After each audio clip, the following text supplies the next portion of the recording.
आलू की फसल में वायरस रोग एक बहुत भयंकर समस्या है और ये समस्या जो है आलू की बुआई के 25-30 दिन बाद उभर के आती है। इसमें वायरस बैक्टर से ये ज़्यादा समस्या बढ़ती है। या तो आलू का बीज पुराना हो, 5-6 साल का उसी क्षेत्र का हो, उस कंद में ये वायरस प्रतिरोधी वायरस हो जाता है, जिससे उसी खेतों में जब आलू की बुआई की जाती है तो ये वायरस की समस्या उभर के आने लगती है। कुछ ऐसी वैरायटियाँ आ गई हैं जिसमें 2-3% वायरस की समस्या आ जाती है। इसके अलावा ये वायरस बैक्टर जहाँ कहीं खेत में प्रभावित होता है, ये दूसरे पौधों को भी प्रभावित कर देता है।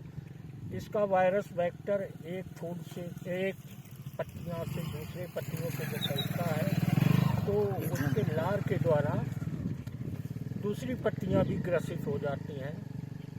तो इससे पैदावार में बहुत प्रभाव पड़ता है। उत्पादन का करीब 80% फसल का नुकसान हो जाता है, जिससे किसान को बहुत नुकसान उठाना पड़ता है। तो इसके नियंत्रण के लिए यदि सामयिक व्यवस्था की जाए तो इसका नियंत्रण हो सकता है। जब किसान भाई अपनी फसल ये देखें कि 25-30 दिन हो गई है और पत्तियों पे ऐसे मुझे जैसे मोड़ वाले ये दिख रहे हैं, ये पत्तियां दिख रही हैं, इस तरह से दिखने लगी तो ये समझ लेना चाहिए कि मोज़ेक की समस्या हमारे खेत में आ गई है। और उस समय किसान भाइयों को चाहिए कि नीम ऑयल 15,000 ppm का उसको लें। इसके अलावा वायरस नियंत्रण के लिए वायरोहिट ले सकते हैं और वायरोसोल जो वायरस बैक्टर को बहुत प्रभावी नियंत्रण करती है उसको लें। इसके अलावा आर्गोमाइट लें।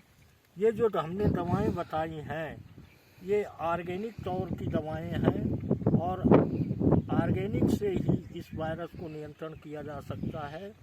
तो पहला तो हमने बताया कि नीम ऑयल 15,000 ppm का 40 ml प्रति टंकी के हिसाब से लें और वायरोसोल 60 ml प्रति टंकी के हिसाब से प्लस उसमें आर्गोमाइट 60 ml प्रति टंकी के हिसाब से लें। इसके अलावा यदि नीम ऑयल उपलब्ध ना हो तो किसान भाई उसके जगह पे वायरोहिट, जो ये सारी दवाएं जो हैं ग्रीन प्लेनेट बायोटेक्नोलॉजी द्वारा तैयार की गई हैं और इनका क्विक रिजल्ट है।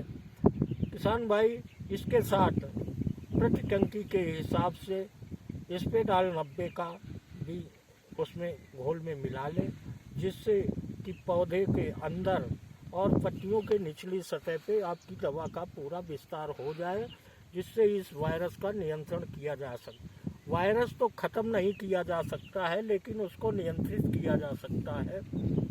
तो किसान भाई जब इसका घोल बनाएं, कैसे घोल बनाएं? यदि आप नीम ऑयल का प्रयोग कर रहे हैं तो नीम ऑयल किसी खाली बर्तन में डाल लें और उसको ऊपर से पानी डालें। जो ये तैली दवा है जो पानी डालने से ये टूटती है, ये किसी पानी के बर्तन में ऊपर से न डालें, ये ध्यान रखना और ये एहतियात करना चाहिए। तो जिस तरह हमने इन दवाओं को बताया है इस तरह आप 8-10 दिन के अंतराल पे 2 या 3 स्प्रे करते हैं तो आपकी वायरस की समस्या का कंट्रोल किया जा सकता है। और आपकी पत्तियों में जो ये सिकुड़न आ रही है, जिसे क्षेत्रीय भाषा में मोज़ेक या ऐंठन रोग कहते हैं, इस पे नियंत्रण किया जा सकता है। तो इस तरह आप अपनी प्रभावित फसल को बचा सकते हैं। धन्यवाद।